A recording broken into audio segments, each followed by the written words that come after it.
Sean bienvenidos y bienvenidas a este su salón virtual en la Escuela Judicial del Tribunal Electoral del Poder Judicial de la Federación. Hoy vamos a ver un tema muy interesante. Estamos desahogando el diplomado en nulidades electorales. Aquí veo unas caras que ya he visto en otras ocasiones. Me da mucho gusto. Por ejemplo, Piedad, Alejandra, mucho gusto. Es, no es la primera vez que te toca estar conmigo. Y creo que más bien los demás sí son nuevos. Muy bien. Vamos a comenzar.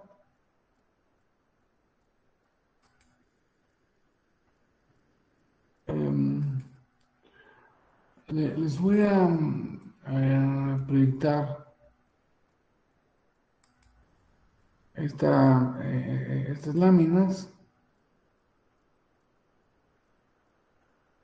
Desde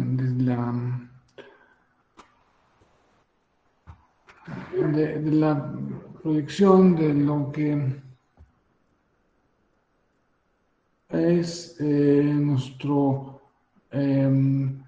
diplomado en nulidades electorales.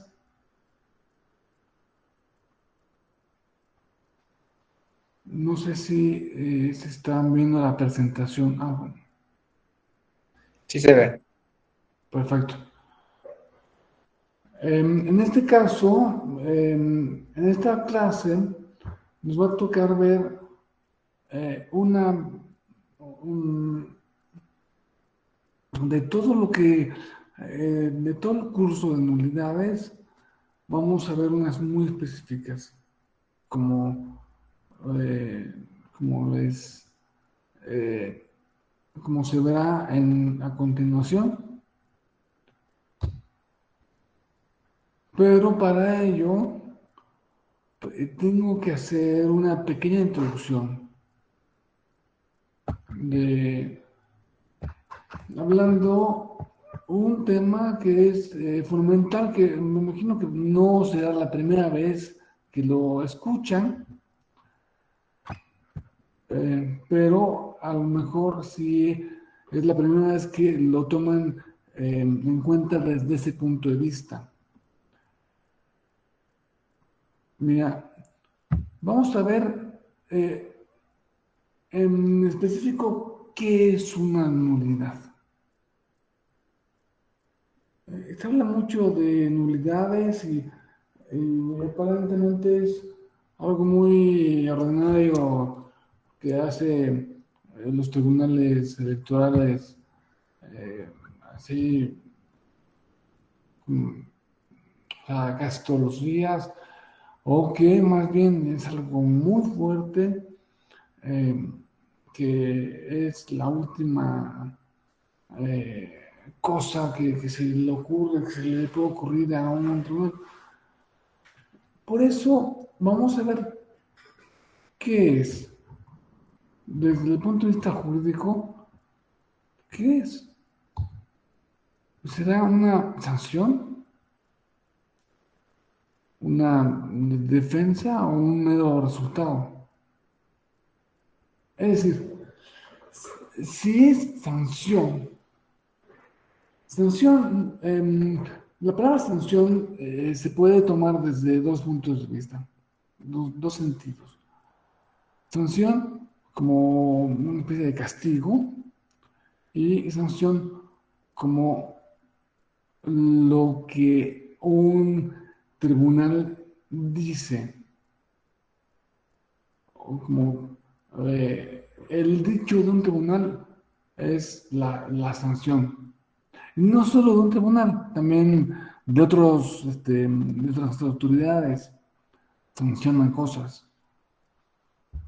sancionan, o sea, se expresan una expresión, digamos, formal. Pero en ese sentido sí es una sanción, porque sí es una expresión formal, porque solamente puede venir a través de una sentencia, que es la expresión formal de la actividad de los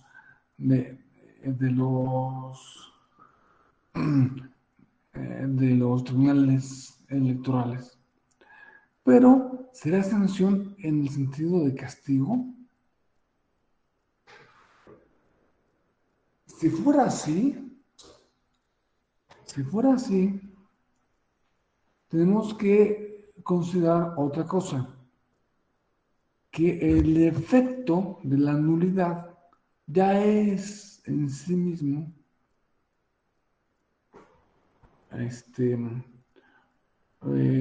un castigo. Entonces,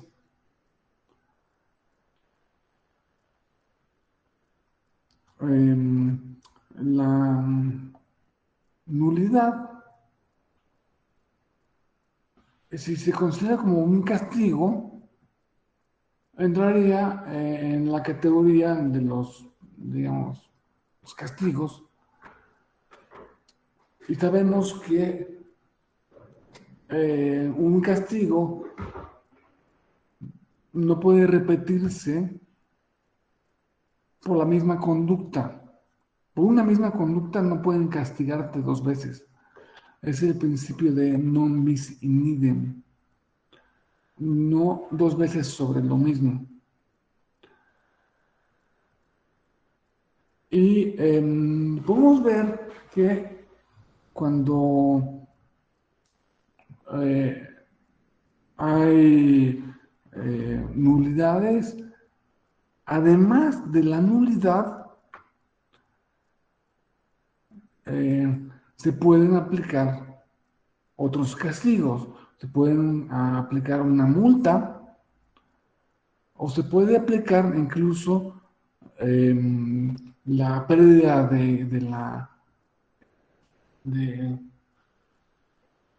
del registro de un candidato o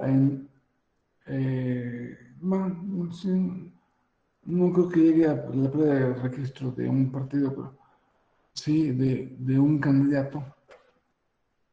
Entonces, se anula y se multa. Y por el principio de non bis in idem, no se puede castigar dos veces sobre lo mismo. Concluimos que el castigo será la multa, el castigo será la pérdida de registro, pero la misma nulidad no es un castigo.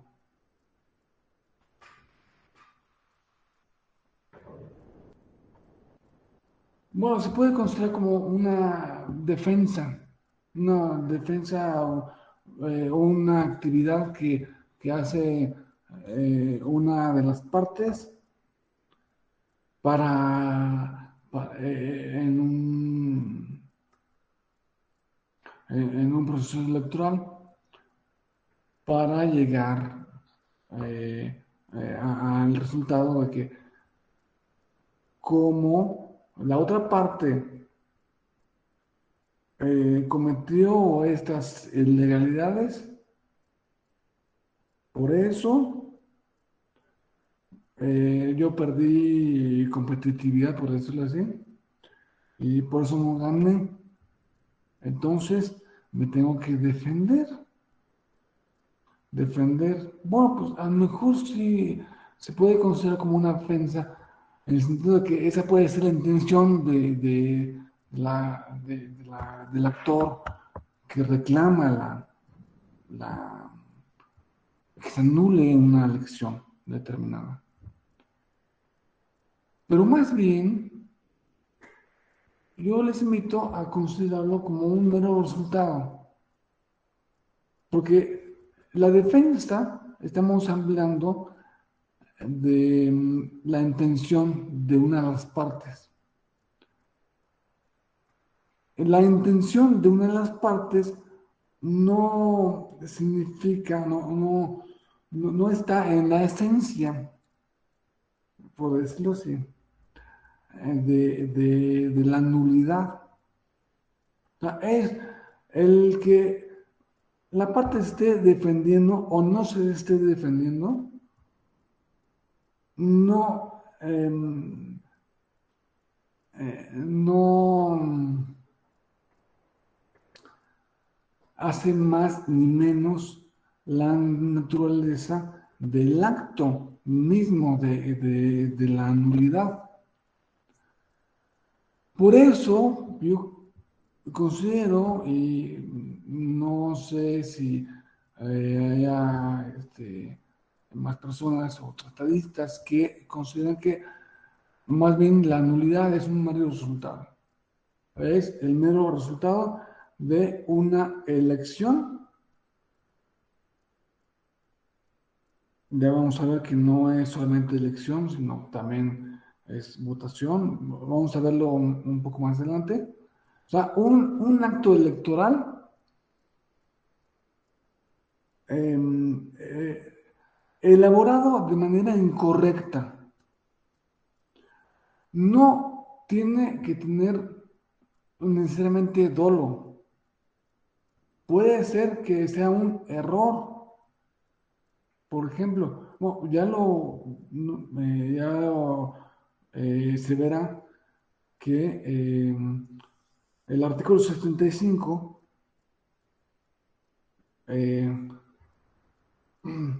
también eh, prevé la nulidad por error aritmético.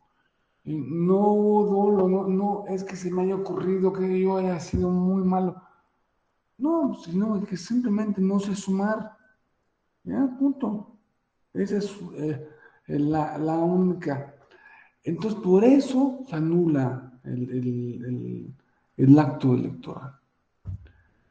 Entonces, podemos decir que una nulidad es un mero resultado. Es el mero resultado de un acto electoral llevado a cabo de manera errónea, incorrecta. Muy bien, ya lleguemos a la conclusión. La nulidad es como el karma.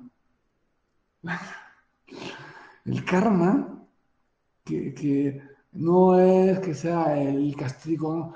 El karma, según el pensamiento oriental, es el resultado a que te van llevando tus distintas acciones.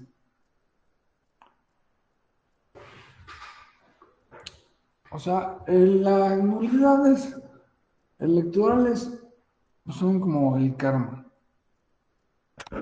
una especie de resultado de algo que estuvo mal hecho, de buena o de mala fe. Pero ¿cuál es el valor jurídico que aquí se protege? Que protege la autoridad electoral al momento de declarar nulo un determinado acto electoral. Bueno, la certeza en que se resistió la votación, pero finalmente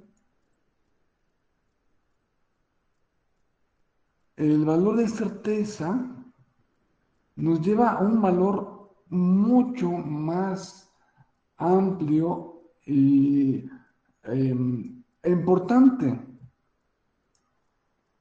que es el fundamento de todos los actos jurídicos, no solamente de los electorales, es la libertad. El fundamento es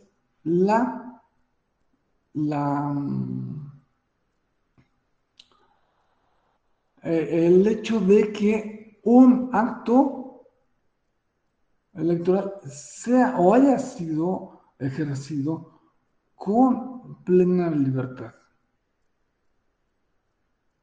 Y que al momento de su cómputo,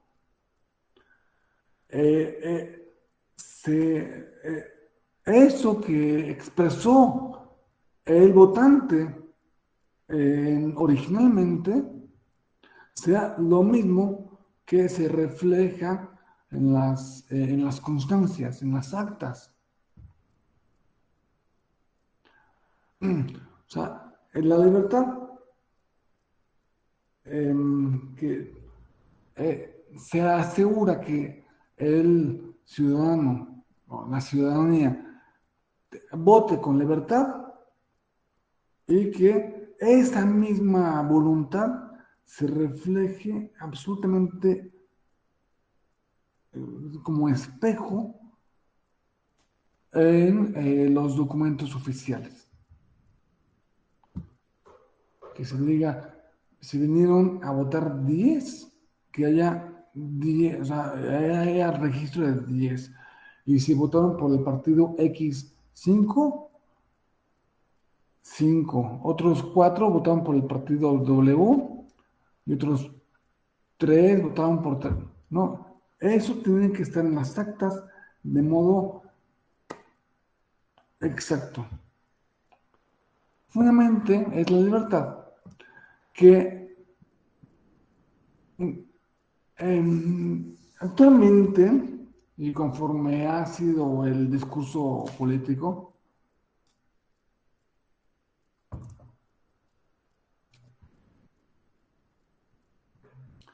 se habla mucho desde las esferas gubernamentales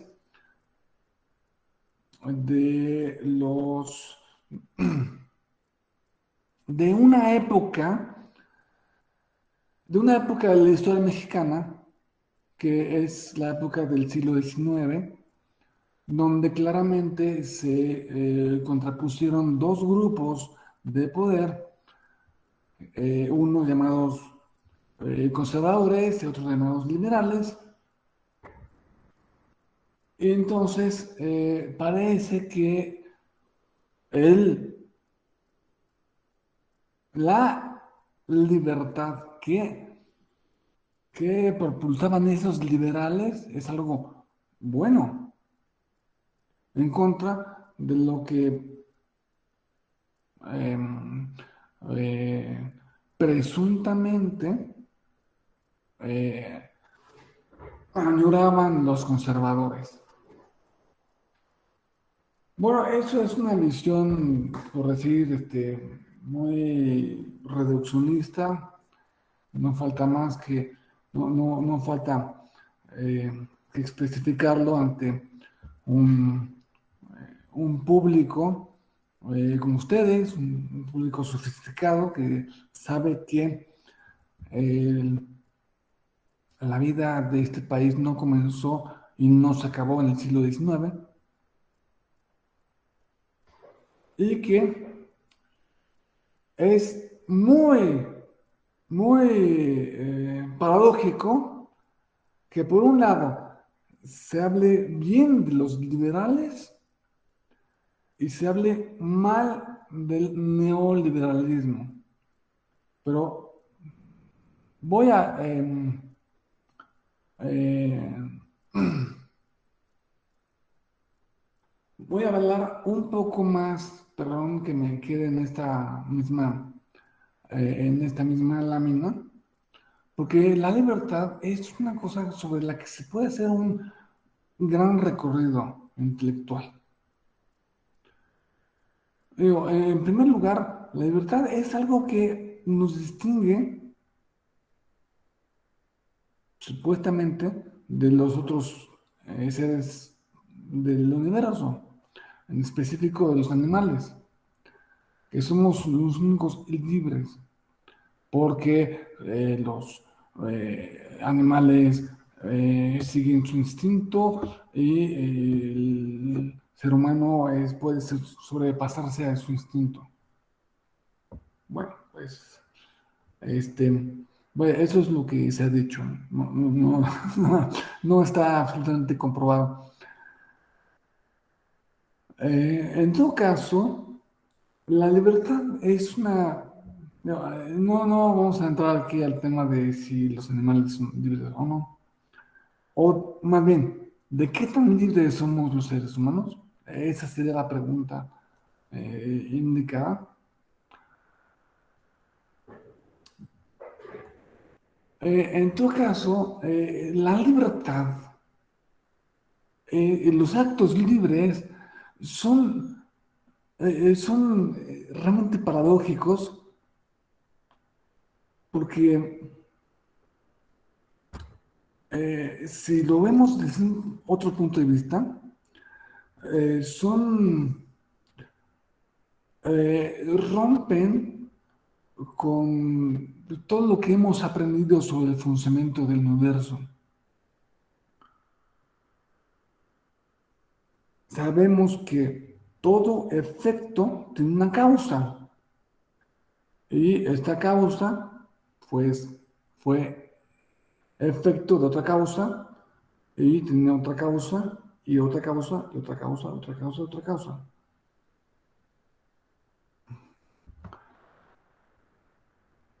Y parece que la libertad no se sujeta a eso, que los actos libres son los actos, son las acciones que no tienen causa. Por eso, pues, podemos pensar que, o bien, es erróneo que haya libertad, porque todo acto tiene una causa, finalmente, todo acto, aunque digamos libre, lo podemos achacar a una causa concreta, este, o que eh, eh, no estamos entendiendo la libertad desde el punto de vista que es realmente.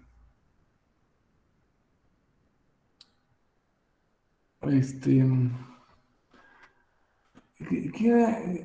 yo creo que más bien habríamos que de matizar que sabemos los conocimientos de la actual neurología nos permiten ver que todas las decisiones que suponemos que son libres, que son tomadas libremente, son, fueron tomadas unos instantes antes por el subconsciente. Ahora bien, habría que pensar, bueno, ¿el subconsciente es libre? O sea, ¿esa decisión subconsciente fue libre o no fue libre?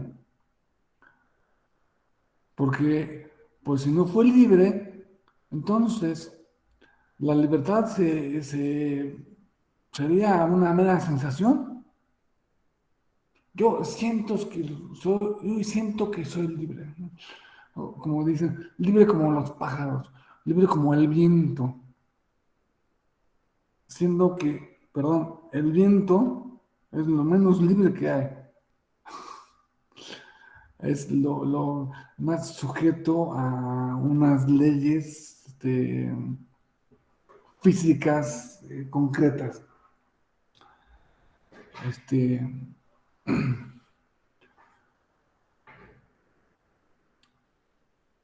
em, para cuestionarnos sobre si el subconsciente fue libre o no para tomar la decisión que tomó, yo creo que más bien em, habría que, habría que ver o acotar la libertad a una simple ausencia de coacción. O sea, cuando alguien te pone una pistola en la cabeza para que firmes un contrato, no lo firmaste libremente. Cuando alguien te, te lavó el coco, te dijo que si no firmas ese contrato, entonces los Reyes Magos no te traen tu juguete porque te portas mal, o que si no te casas con fulanita de tal, pues sería una tragedia porque ya está embarazada la fulanita de tal, y entonces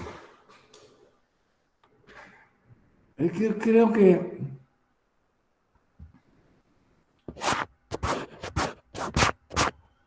em, si no hay una coacción este, eh, muy burda, podemos decir que los actos son libres. Es más, em, ahí viene el tema de la propaganda política. Si a ti te bombardean con la idea de que un cierto candidato es bueno por esto y esto y esto y esto y esto y esto y esto y esto es lo único que oyes, y sobre los otros candidatos solamente escuchas que pues, son malos y son... Entonces, aunque sea al revés, entonces em, esa propaganda sí funciona como una especie de coacción. Por lo tanto, tienen que estar niveladas. Es una cosa que van a ver ustedes después. Este, a- ¿Qué tanto debe estar? ¿O qué tanta relación hay entre la propaganda y la libertad?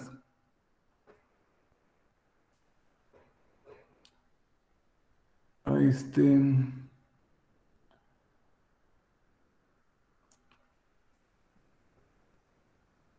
y pues por último nos tenemos que preguntar, oye, ¿la libertad es un privilegio o una condena?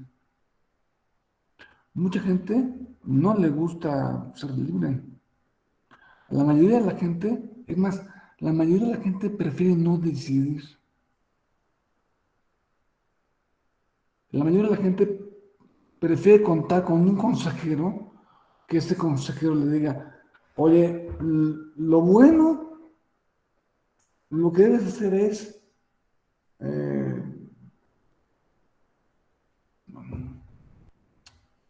em, pues, comprar este coche. Si tú vas a comprar un coche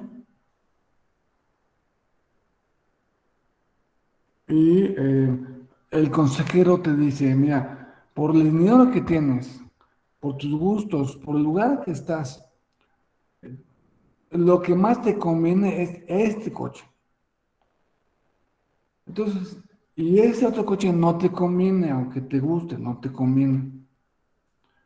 Entonces, pues uno dice, pues sí, voy a comprar ese coche que no es el que más me gusta, pero es el que más me conviene. Así, sí, actuamos libremente, pero con una libertad muy acotada, digo yo, ¿no? La libertad puede ser un privilegio o considerado también como una condena. Este,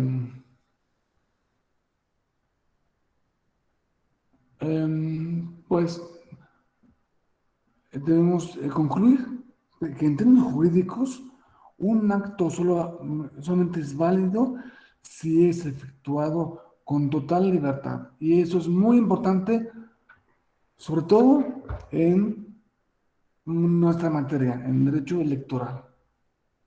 El derecho electoral, digamos que es el, em, el electoral vendría siendo como el mecanismo para expresar la libertad mayoritaria. Una libertad mayoritaria que finalmente tiene en cuenta las minorías y eso, todo eso, además, ¿no? Que también componen la democracia. Pero es eh, un mecanismo de instrumentación de libertades. Por eso es tan importante que los que estamos aquí metidos en este tema somos, yo creo que de convicción, o si no lo somos de convicción, al menos de hecho, liberales.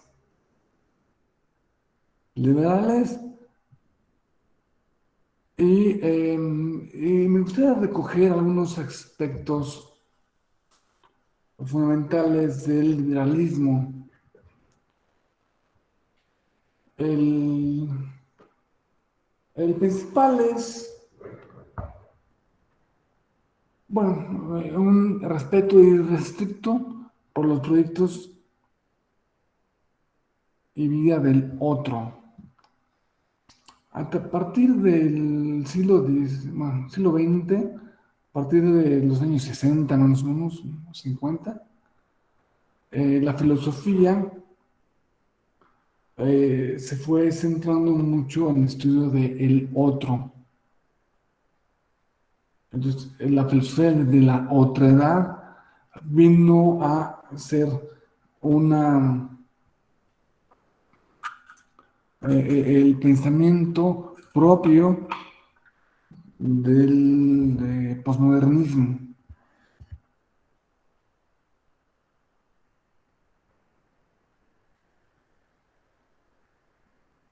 La otredad aquí se va a entender como respeto a los proyectos de vida del otro. Excepto que respecto al otro se puede hablar mucho más, ¿no? Este, eh, eh, pues, este, que es un pensamiento el pensamiento de incorporación del otro, que finalmente viene siendo una relectura de los principios cristianos de amor al prójimo. Prójimo entendido como el próximo o entendido como toda la humanidad. Bueno, pues para el liberalismo también el Estado es una cosa buena y necesaria. El papel del Estado es fundamental en estas discusiones, liberalismo, por ejemplo, liberalismo o socialismo. Hay, hay el, digamos que el socialismo o el estatismo tiende a depositar en manos del Estado una gran cantidad de actividades. Eh, una gran cantidad de actividades que, pues, en principio, pues, eh, son el Estado como que se la roba a los particulares o las expropian, ¿no? Pero la diferencia entre un socialismo que piensa no solamente que es bueno o necesario el Estado, sino que el Estado se debe encargar de la mayor parte de las cosas. Es más, un pensamiento comunista llega al extremo de pensar que pues, como la familia es una superestructura de dominación, no debe existir la familia y que los hijos deben ser criados por el Estado.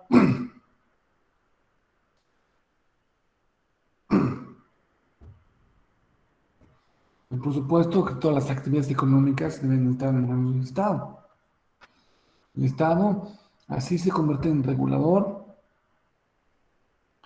en juzgador, en empresario, en todo. El Estado es todo. En cambio, para el liberalismo, el Estado, si es bueno, necesario, en cierto modo, debe encargarse de solamente unas pequeñas, pocas cosas, ¿no? Seguridad, defensa y justicia. Eso es lo que debe, a eso se debe enfocar el Estado. No, no a meterse como tú, Lucas, a tus hijos, o a meterse este, eh, si en cierto sector económico se permite un porcentaje de accionistas nacionales o internacionales. Al liberalismo le importa un bledo a eso.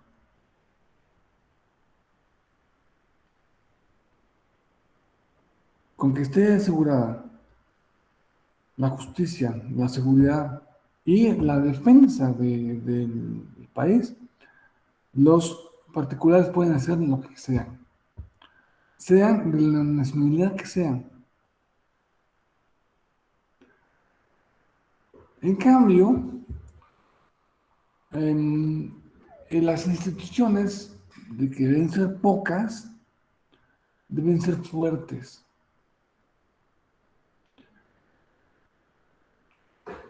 Muy fuertes, no sé, pongamos el caso de los tribunales.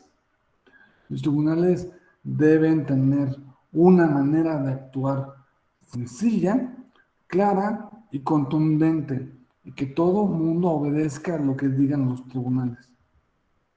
Por eso deben ser instituciones fuertes.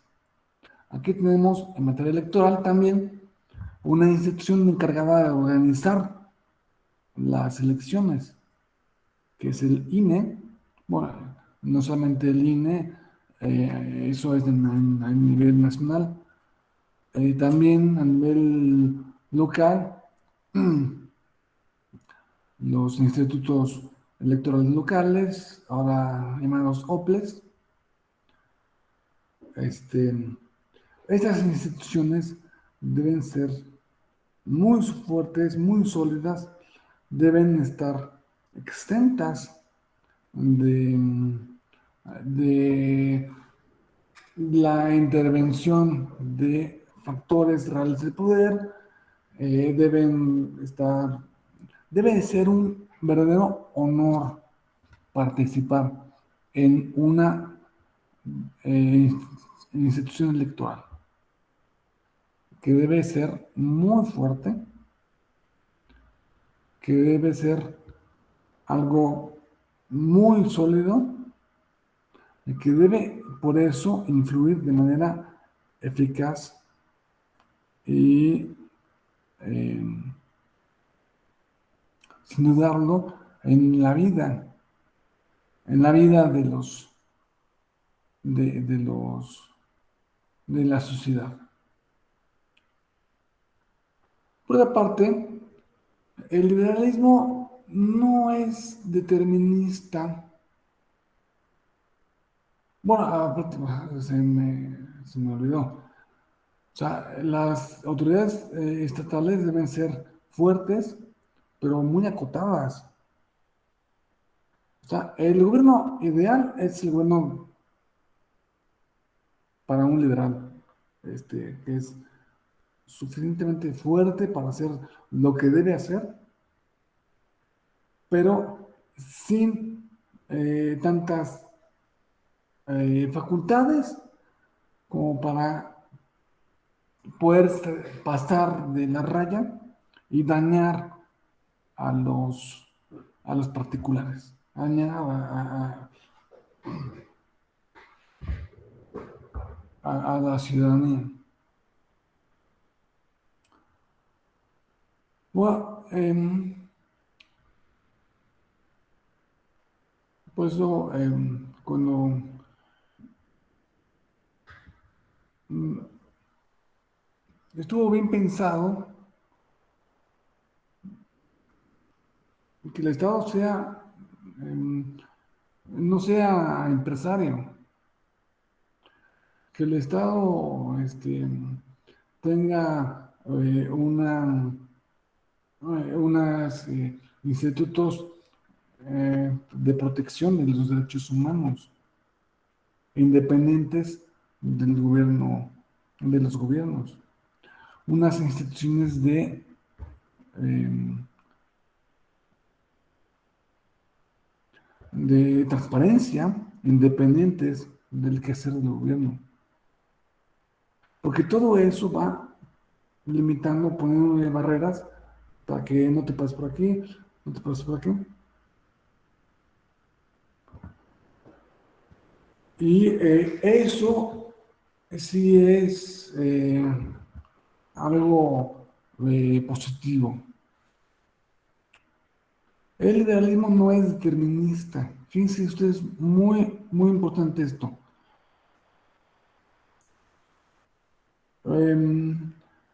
El socialismo es un pensamiento determinista. Piensa que, que la historia se va a comportar de una manera predeterminada. Así vamos a hacer. Va a llegar un momento en que se va a instaurar la ¿cómo le dicen? Em, la, este, Lucha de clases. lucha de no, la lucha de clases es justamente una cosa que ya está, ¿no? Ya las clases luchan, pero ay,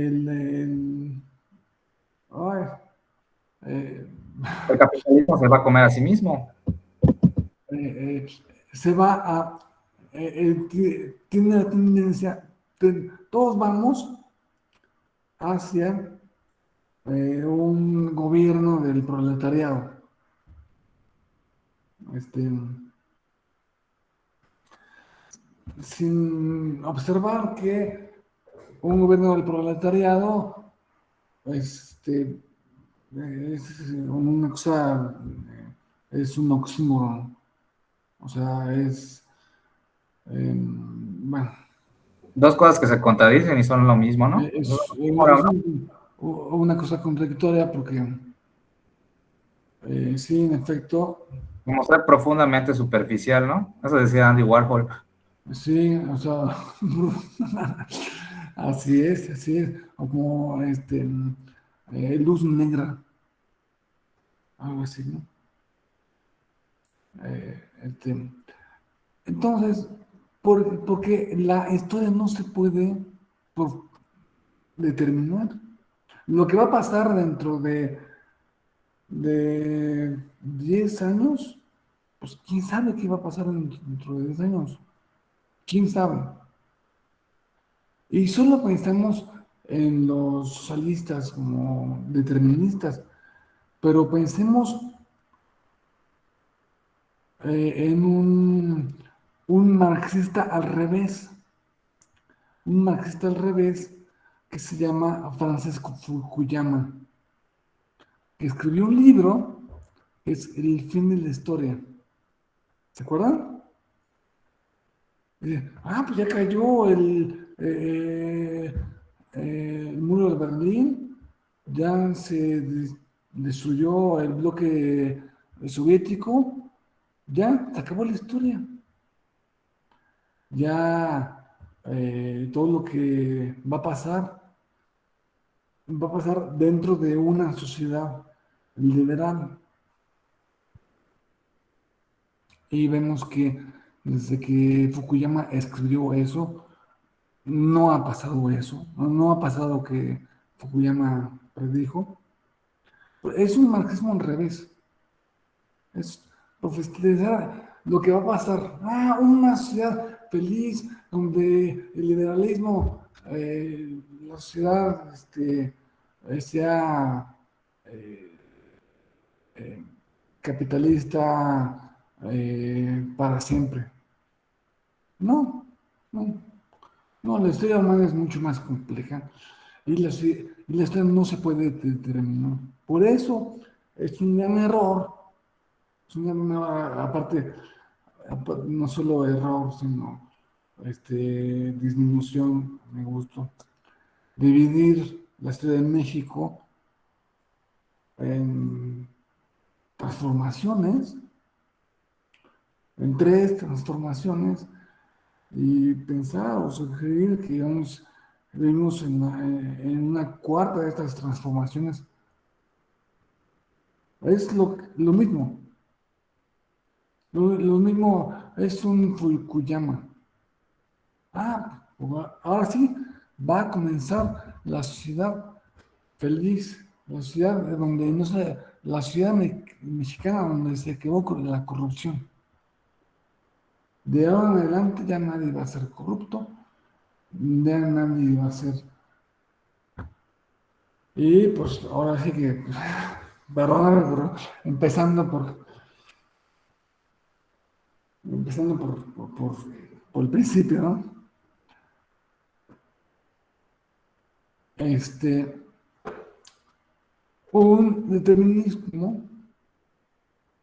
el determinismo nos habla de que los que son deterministas piensan que la sociedad no es abierta, siendo que la sociedad toda es abierta, toda la sociedad humana es abierta. Y propulsamos el liberalismo quiere o impulsa una sociedad abierta donde todo el mundo pueda pensar lo que quiera, donde todo el mundo pueda enseñar lo que quiera en sus universidades, donde nadie venga a decir,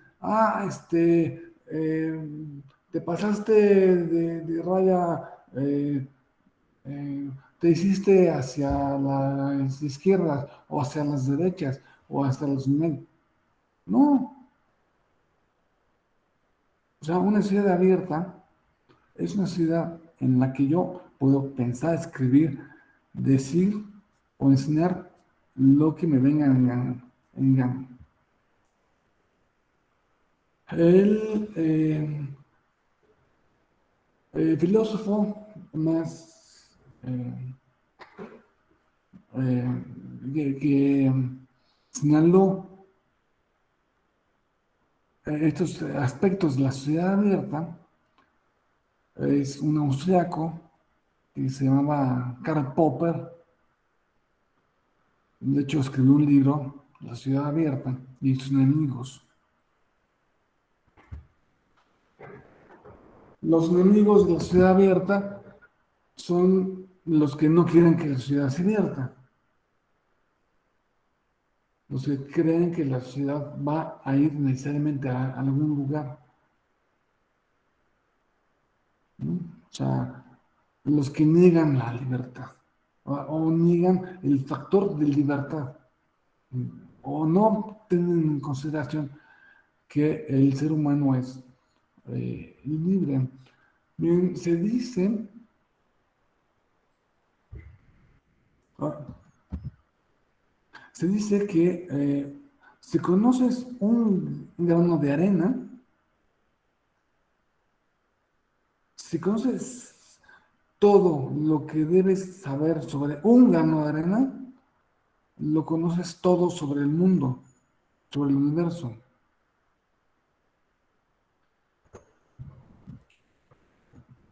Porque si conoces todo sobre un grano de arena, pues conocerías pues que la arena está hecha de, no sé, de silicio y carbono y no sé, y que el silicio y el carbono son eh, átomos que están en una tabla, son parte de una tabla periódica de 230 elementos. Y cada uno de esos elementos tiene unas características tal, y que em, eh, hay un elemento que es el hidrógeno que es el compuesto de las estrellas, que las estrellas eh, cuando por motivos de la temperatura y la presión provocan la fusión en su interior de los átomos de hidrógeno y los convierten en helio.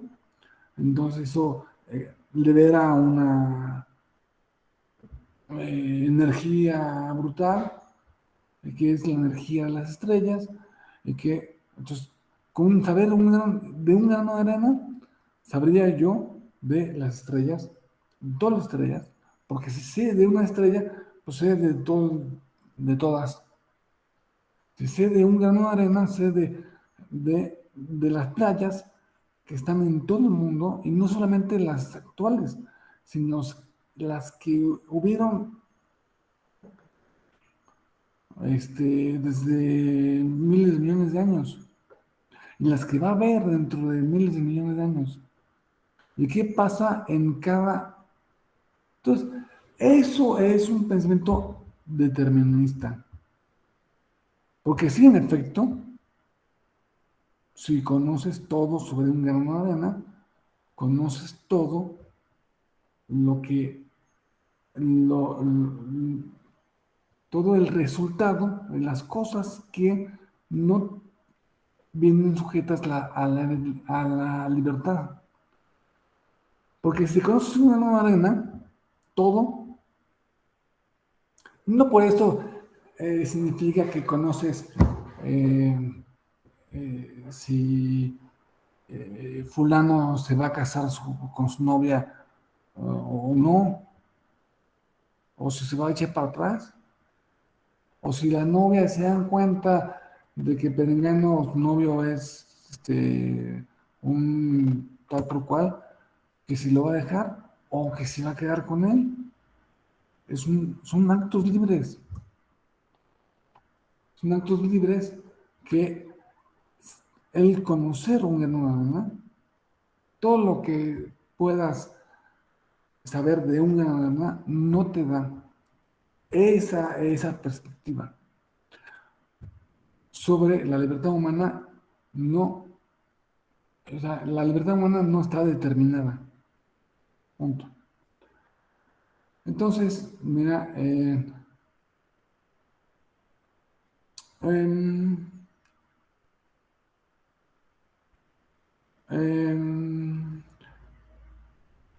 me gustaría, como les dije, llegando a este momento que son las 11:59, las 12 casi, hacer un pequeño break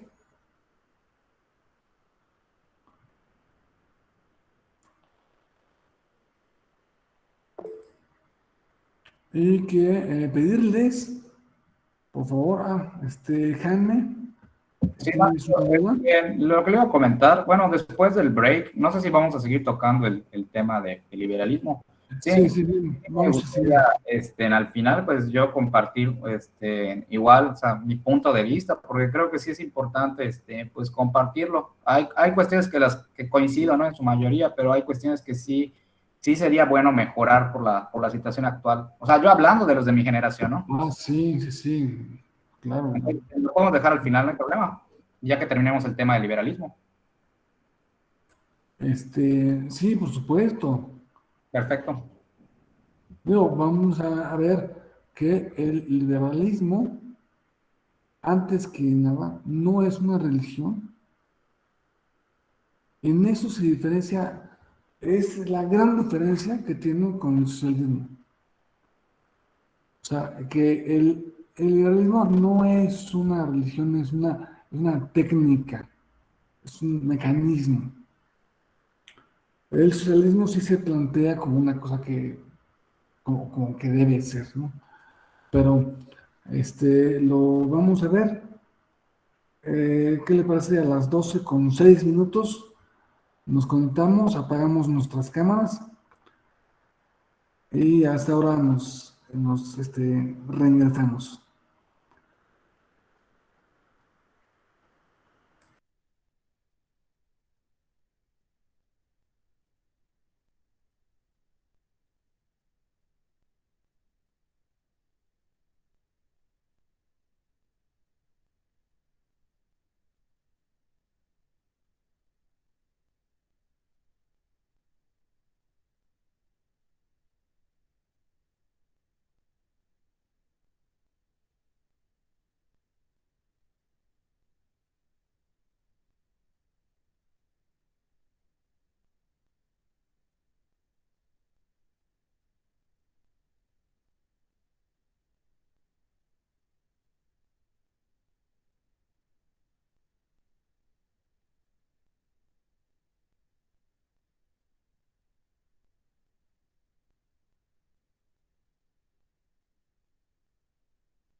Bueno, vamos a concluir en la clase de hoy. Vamos a seguir con estos temas.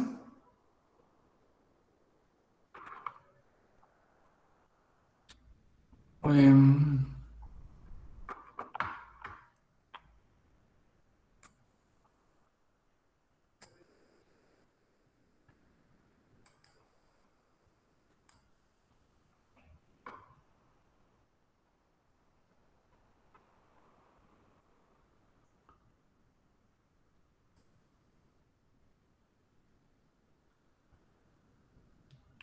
este, me gustaría que me confirmen si están viendo la presentación.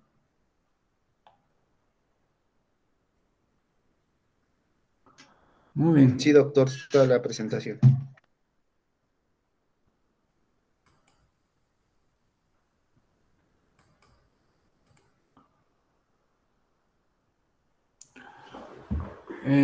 Sí,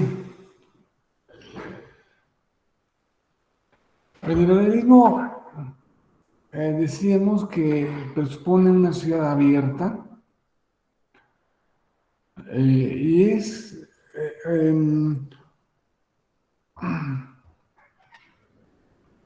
algo que usualmente se confunde con el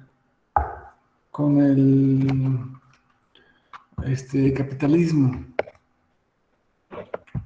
El, el liberalismo no es lo mismo que el capitalismo. El liberalismo se refiere más bien a, a una cuestión política y el capitalismo pues, se refiere a una técnica, también es una técnica, este, eh, pero económica. Este, y,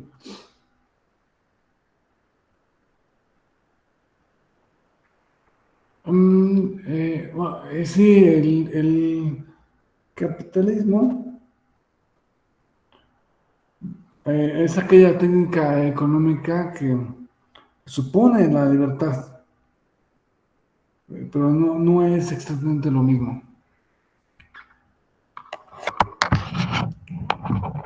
Este, el liberalismo es parte de una cuestión moral, la libertad del otro, la libertad mía, la libertad tuya, la libertad de todas las personas y un respeto irrestricto por aquella libertad. En el sentido de que no, si ya definimos que libertad como no coacción, entonces eh, el respeto de o eh,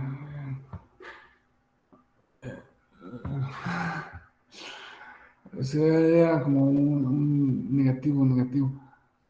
Este, estamos, se supone que cuando somos liberales, eh, nos oponemos a la coacción sobre los demás. Y por eso damos pie a una sociedad en la que se pueda pensar libremente del tema que sea. Por último, eh, me gustaría pensar el liberalismo como ideología.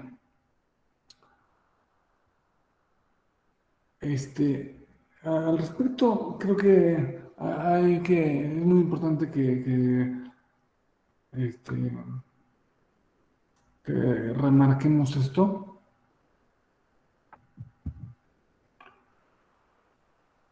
porque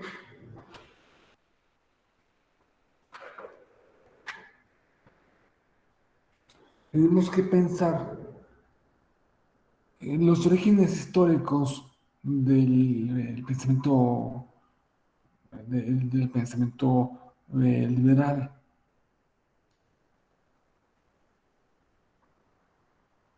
Y son, viene el desarrollo del pensamiento liberal en gran parte se debe al desarrollo del pensamiento, o sea, el desarrollo intelectual británico, que en ningún sentido era idealista. Ellos son más utilitaristas. De hecho, el utilitarismo es una especie de liberalismo, pero visto desde el punto de vista del gobierno. Este, eh, no, sí es una ideología, en el sentido de que es un conjunto de ideas, pero no corresponde a un conjunto de conocimientos dogmáticos o cerrados. No hay un papa del liberalismo que dicte eh, la manera en que se debe pensar e interpretar las ideas. No, tampoco caigamos en el sentido marxista de la falsa conciencia de clase. Eso no es el liberalismo. Para dimensionarlo de otra forma, quisiera ver los excesos del liberalismo, porque también, pues, como todo, puede haber excesos.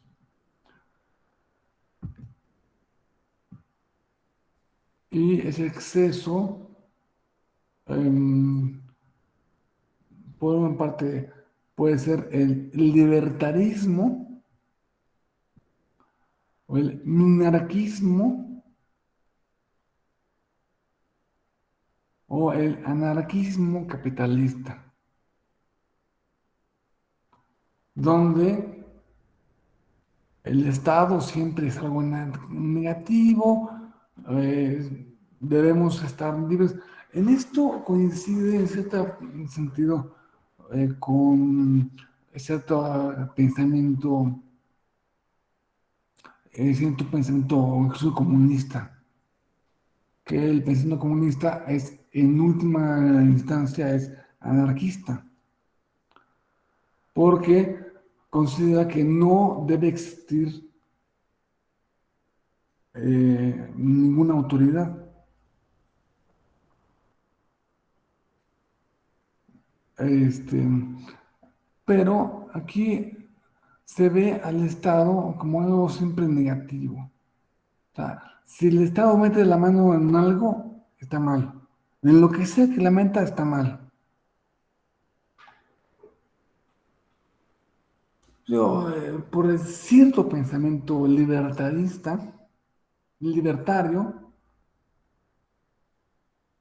puede ser que el Estado sea necesario, pero siempre es mejor encontrar la forma de que se elimine. Por ejemplo, un partido libertario es el de, ay, ¿cómo se llama? Uno que le hacía mucho el juego al Partido Republicano en Estados Unidos. O sea, los republicanos son liberales y pueden llegar en algunos aspectos a ser libertarios, a tener ese exceso de negar. toda importancia, negar toda influencia del Estado. Pero aquí vamos a ver otro exceso del liberalismo, pero ese no es un exceso, es una deformación del liberalismo, que es el neoliberalismo. Aquí vemos que compartiendo algunos de los postulados liberales, como la libertad de mercado, la libertad de, libertad de expresión, libertad, realmente se enfocan, es una manera de enfocarse, es una manera de ser, eh,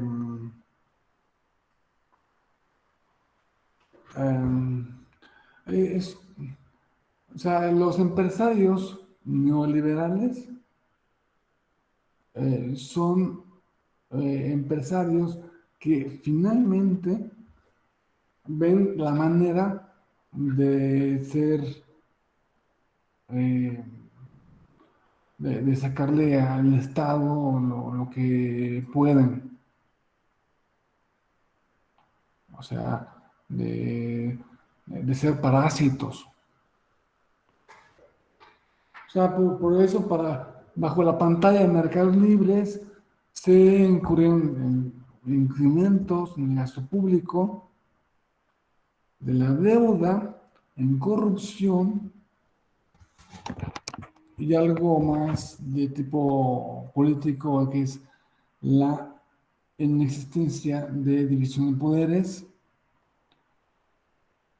eh, lo que anula el pensamiento liberal, porque el pensamiento liberal incluye racionalmente que los poderes se dividan para que se controlen entre sí. Si tú eliminas ese control entre los poderes, estás eliminando uno de los aspectos fundamentales del liberalismo. Obviamente que aquí no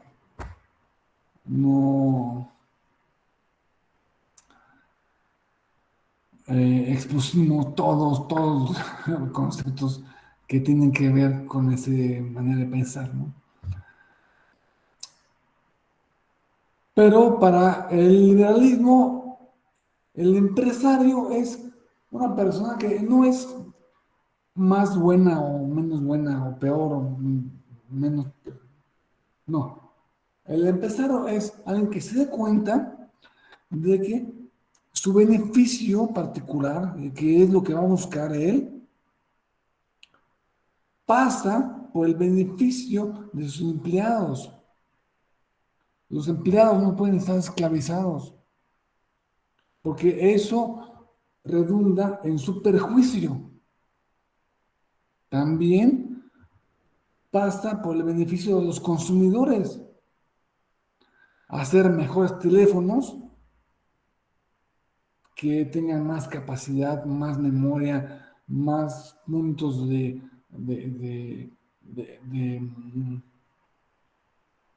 de conexión,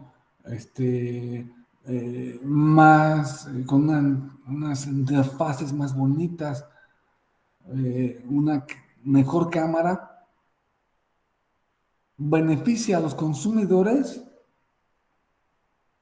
pero a su vez beneficia al propio empresario. ¿Ustedes creen que Apple o Samsung hace teléfonos cada vez mejores solamente porque son moralmente buenos?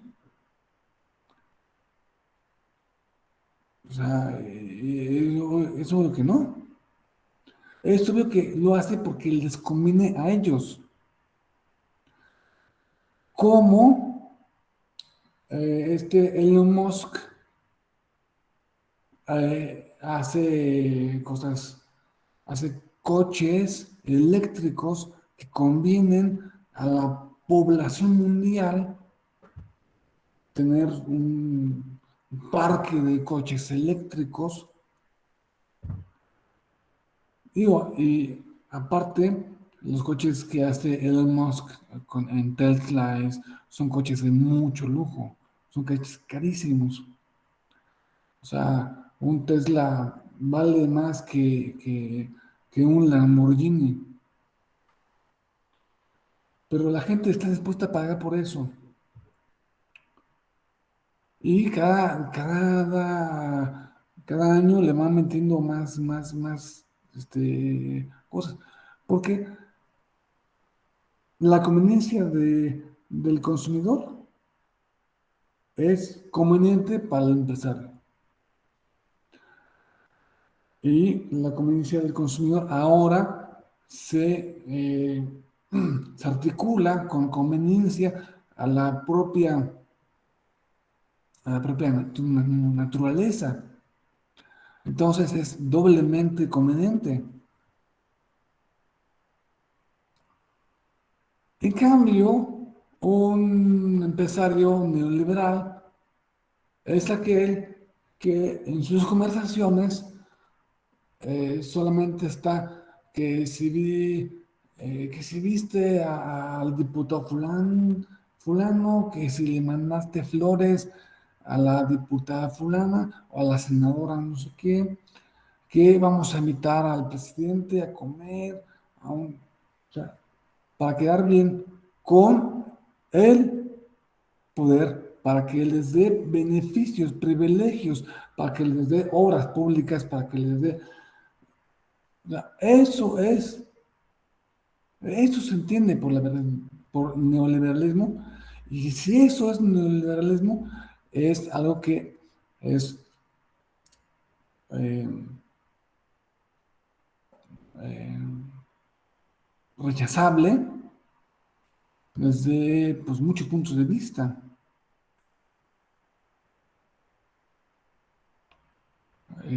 Una economía de privilegios, pues ahora que también hay que pensar que hay que darnos cuenta de que no todo se explica así de una patada, no todo se explica, estaría yo cayendo en un de reduccionismo al intentar pensar que ustedes se van a quedar con esta idea, con unas pocas ideas, se van eh, a, a caracterizar a los liberales o a los socialistas o a los neoliberales. No, o sea, la realidad es mucho más compleja. Y el neoliberalismo también trajo cosas propias del liberalismo y trajo propias del estatismo. Entonces, eh, bueno, es una cuestión que la dejemos ahí, planteamos los elementos principales, si quieren al final comentamos eh, los aspectos que nos queden duda. Siempre va a ser mejorable todo, porque cualquier obra, cualquier empresa humana es mejorable desde todos los puntos de vista. Así que ni el liberalismo, ni el neoliberalismo, ni nada es la última solución para todo. O sea, desde mi punto muy personal de vista, es mejor el liberalismo en el sentido de procurar la libertad de los otros, de buscar un Estado fuerte, pero acotado, que no se vaya a pasar. Y una manera de acotar muy importante al Estado es acotarlo temporalmente. Tú vas a ser gobernador, o vas a ser presidente, o vas a ser diputado, senador, o lo que sea, desde esta fecha hasta esta otra fecha. Y en esta otra fecha se acaba. Tienes tu cargo, tiene una fecha de caducidad con hora, minuto y segundo. El último segundo es el último segundo. Y esa es una manera de acotar a los poderes. Y eso es lo que hacen las constituciones.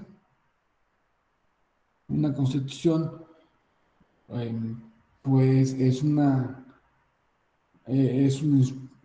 instrumento legal en el cual una parte eh, se prevén los derechos, las personas, y por otra parte se establece cuál va a ser el funcionamiento del Estado con la idea de que va a ser un funcionamiento acotado y muy, muy limitado.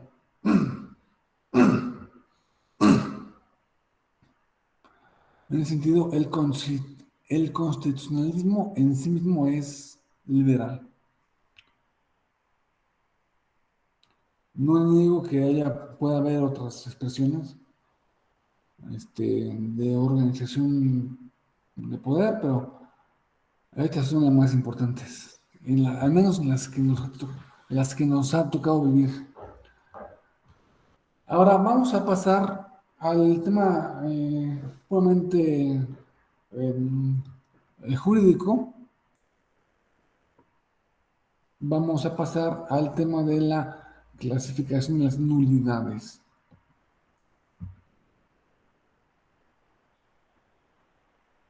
Vamos a ver que en México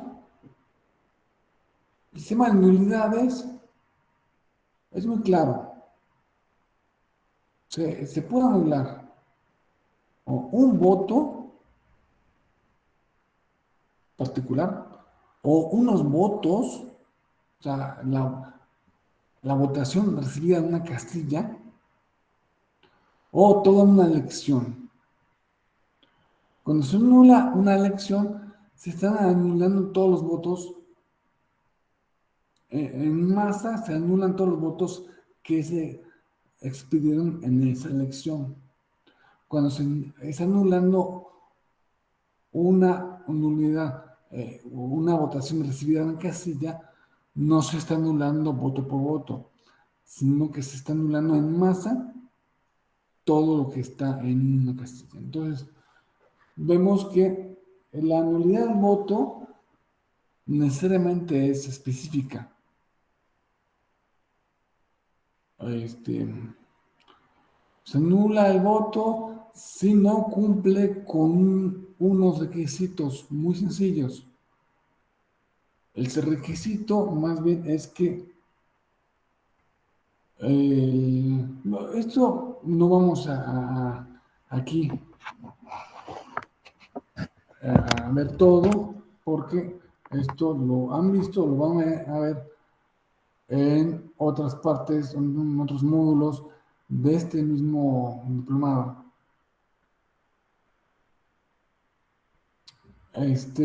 Cuando también se puede anular toda la votación recibida en Castilla. Para esto hay 10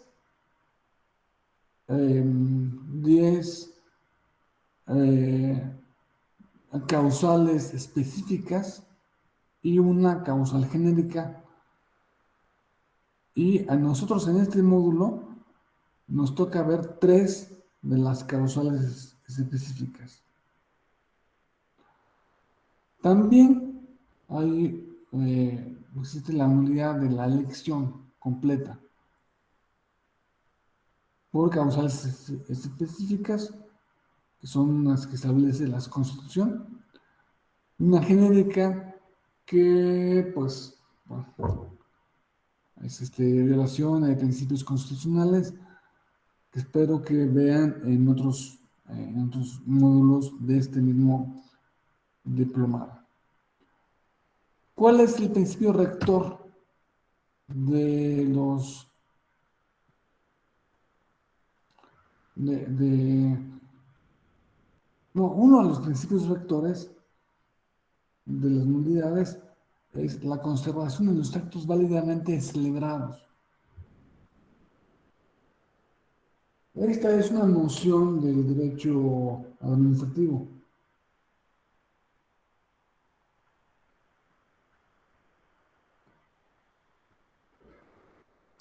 Sabemos que el derecho electoral es, originalmente, era una parte o un sector del derecho administrativo.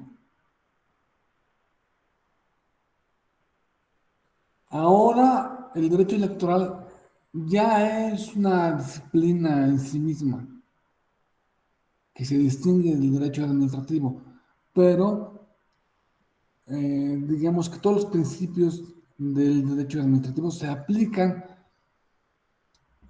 casi sin variante en el derecho electoral. Entonces, el principio de conservación de los actos válidamente celebrados implica que los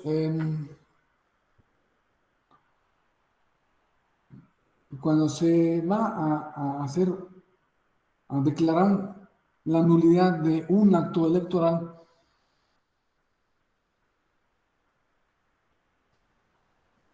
se tiene que anular únicamente por una causa que lo merezca, que lo merite. Esto no es eh, por respeto a los votantes, por respeto a la gente que fue a votar, no se puede anular, así como así una casilla. Lo que les dije, no se anula un voto por un error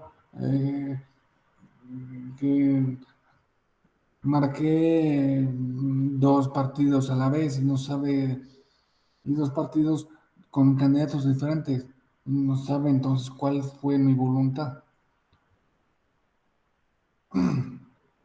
No, se anula una votación en masa. Por eso, pues puede ser que mi acto electoral, que fue ir a votar, haya sido correcto, pero si se anula, no se anula por una causa, por causas de error o dolo mías, sino que se anula por otras causales que vamos a ver. Y ustedes saben que en una casilla hay hasta 750 personas votantes y se anula, pues hay que llamar otra vez a esas 750 personas.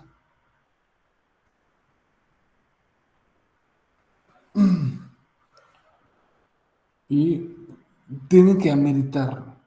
Tiene que ser una cosa que lo amerite. Tiene que ser una causa que realmente hayan puesto en peligro la libertad, la expresión del voto de todos.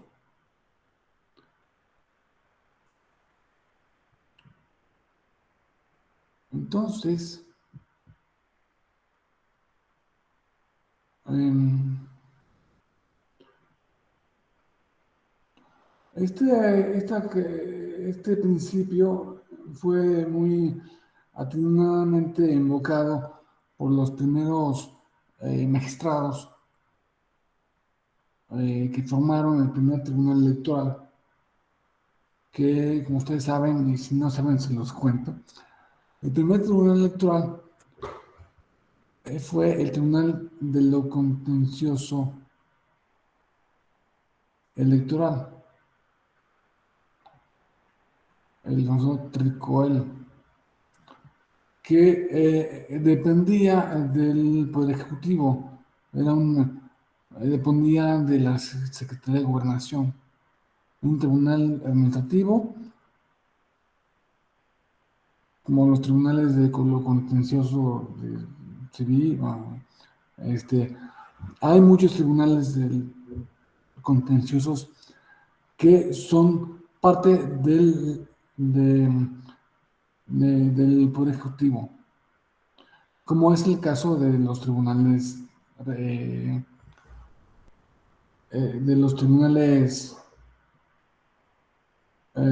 agrarios o de los tribunales eh, de trabajo, ¿no?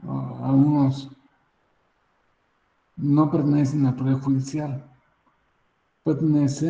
están en el ámbito del Poder Ejecutivo.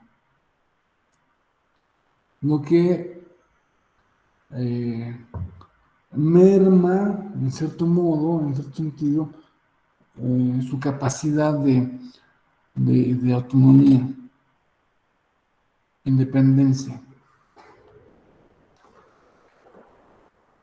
Entonces, este principio le digo que fue muy importante haberlo traído, porque la cultura mexicana se ha enfocado desde hace unos años a desprestigiar la vida electoral. Todo es corrupto, todo es un fraude, todo es fruto de una corrupción, excepto si gano yo. Si gano yo, obviamente que no es corrupto, pero si no gano yo, pues hubo corrupción.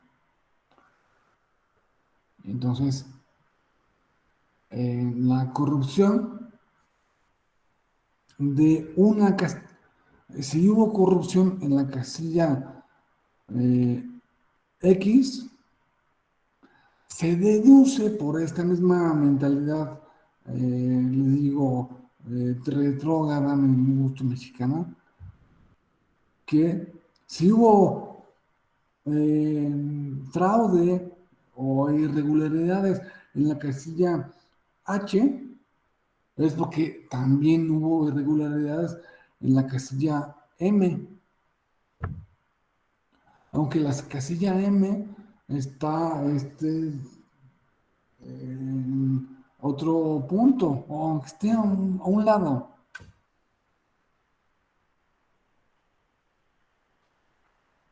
El principio es que las irregularidades que afectan a la casilla M solamente afectan a la casilla M.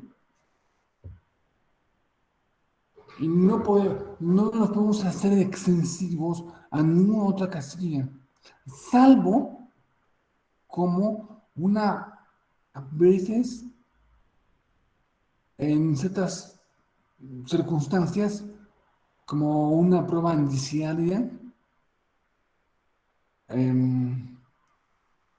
ya van a saber que ya cuando vean el hecho de pruebas, van a ver que los indicios no son sospechas, los indicios son pruebas que efectivamente prueban, pero prueban otra cosa.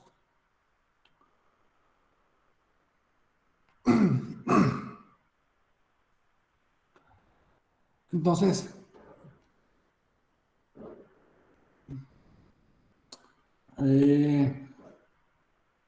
la nulidad de la casilla M puede afectar a la nulidad de la casilla N o H. Pero si hicimos esto, entonces destrozamos el mundo electoral, porque con que haya habido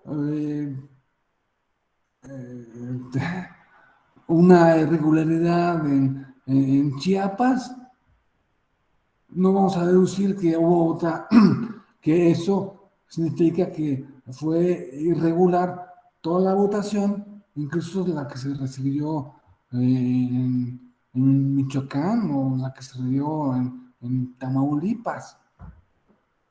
No, no, no, no. Las irregularidades que se demuestran y que afectan solamente a eh, el acto electoral que que se reclama. Por, así es que incluso no está permitido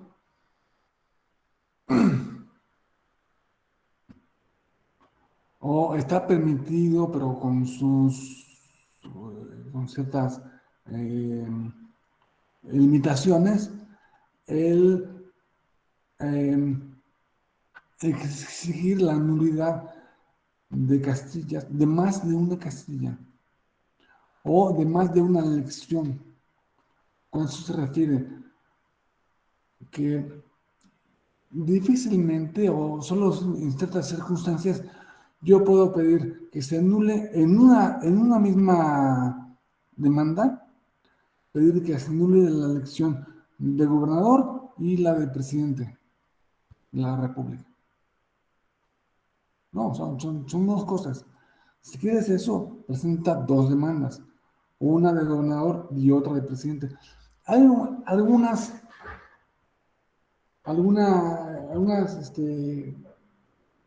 veces que se permite exigir la nulidad de más de un acto electoral, o sea, eh, de muchas casillas, por ejemplo, eh, pero cuando son de una misma elección, la elección de presidente de la República, este, o la elección de gobernador de, de Tabasco. Hace, estoy hablando de una, vamos a ver, nulidad, una de las primeras nulidades que declaró el tribunal fue la nulidad de las elecciones en Tabasco, justamente. Hace el año 2000, creo, hace como 20 años, como 21 o 22 años. Entonces, ahora vamos a ver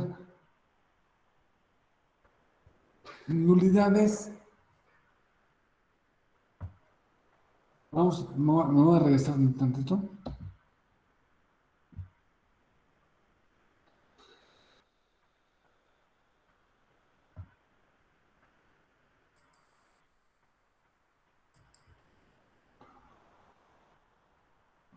De todas de todo el paquete de nulidades electorales, solo vamos a ver en esta clase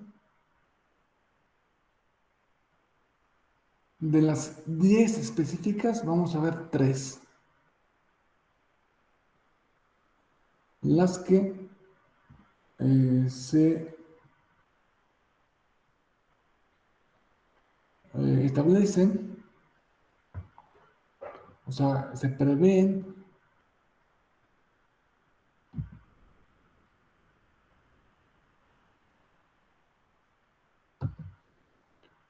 en el artículo 75 D, E y F.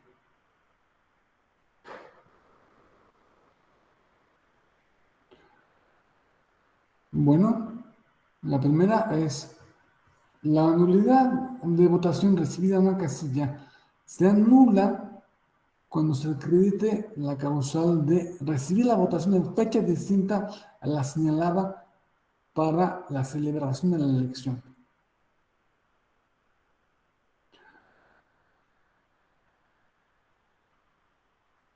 Fecha. ¿Ustedes creen que es muy usual que se celebren elecciones en una fecha distinta? O sea, que la votación, por ejemplo, es para el 1 de junio y que se estén instalando castillas el 3 de abril. Pues no, o sea, el INE no organiza elecciones en días que no son los días señalados para las elecciones. Con esto se está refiriendo más, no, sí puede ser el día, pero en términos eh,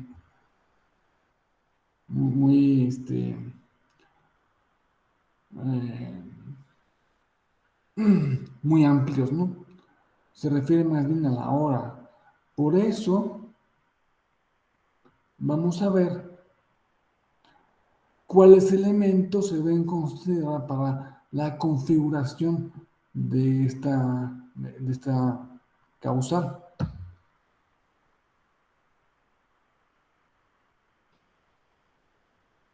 Que por algún motivo se haya recibido en un día distinto.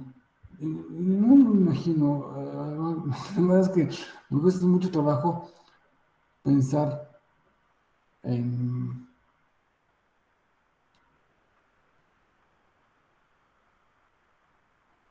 en un caso en que se reciba la votación en un día diferente, ¿no? A lo mejor, pues no sé, por los usos horarios, a lo mejor se confundió todo el aparato del Instituto Electoral, se confundió y vio que la elección era el día 1 y creyó que era el día 10, ¿no? No sé, pero es algo dificilísimo y no sé si se ha presentado alguna vez esta causal del día. Lo que sí se ha presentado mucho es la hora, porque las elecciones deben, en una casilla, debe comenzar a las 8 de la mañana y debe terminar, si no me acuerdo mal, a las 6 de la tarde.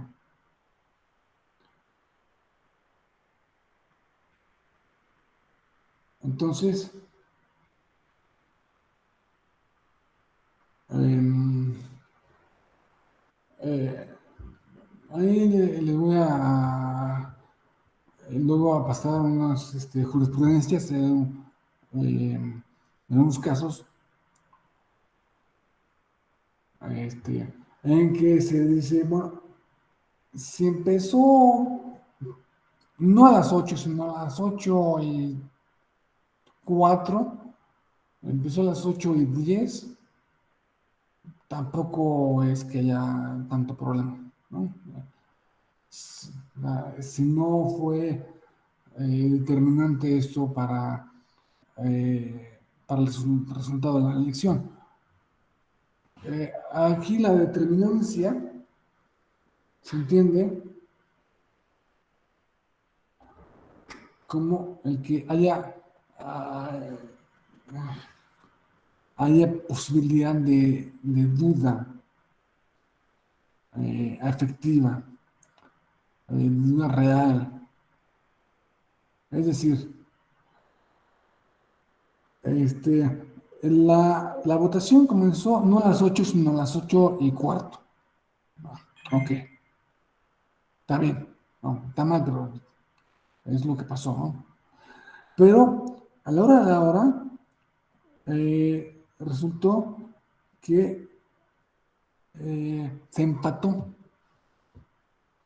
O sea, el candidato A sacó idéntica cantidad de votos que el candidato B.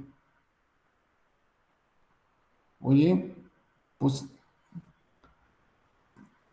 eso nos lleva a pensar que si hubiera estado abierta 10 minutos más, a lo mejor el candidato B hubiera ganado, o no sé, el candidato A, depende, depende de quién sea el que lo pida, ¿no? Este, esto, pues, es excepto si la cantidad de votos se completaron. O sea, si hay 750 votos en una urna y se expresan los 750, pues como que no hay problema de que haya empezado después o de que, no, de que acabe antes. No acabó a las 6, sino que acabó a las 5:30. Cerró media hora antes. Sí, cerró media hora antes. Pero aunque hubiera estado abierta hasta las 6, no importa, porque ahí no caben más votos. Eran los 750, punto. Se acabaron. Es cosa de sentido común. También se tiene que considerar otro elemento a considerar para la configuración de esta causa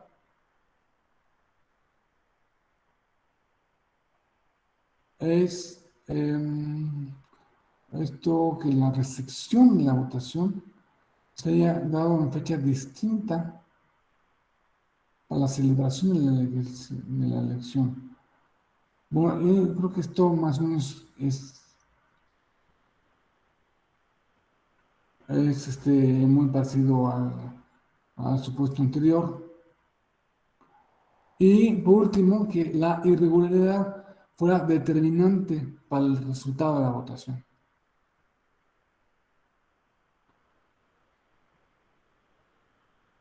Porque, este, como les comento, eh, puede ser que el candidato H ganó por el 80%. Oye, que se abrió antes, no, abrió después, o se cerró antes la casilla. O sea, no importa, porque aunque hubiera estado abierta todo el tiempo, la cantidad de votos que quedaban pendientes de ser votados no serían suficientes como para darle el triunfo al otro candidato, o quitarle o restarle el triunfo para empañar el triunfo del candidato ganador. O sea, no, por eso, y por el principio de respeto a los votos de los votantes, no se puede andar anulando así como ha sido una elección. Por lo tanto, no la puedo declarar nula. Bueno, hemos llegado hasta aquí. El día de mañana vamos a continuar con las siguientes causales de nulidad que nos toca analizar en este módulo, y les voy a proporcionar también algunas jurisprudencias que van a ser muy interesantes y que nos pueden aclarar, sobre todo, el sentido en que ha ido la discusión judicial al respecto. Vamos a terminar esta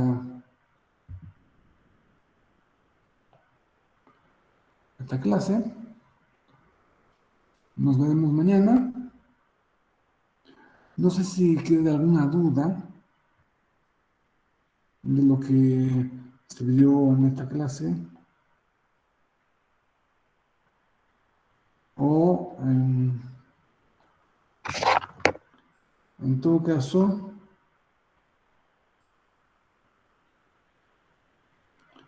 muy bien. Entonces, nos vemos a la misma hora, en el mismo canal, y pues me despido. Muchas gracias, doctor. Tenga buen día. Gracias, doctor. Buen día a todos. Hasta luego, que estén bien. A todos, gracias.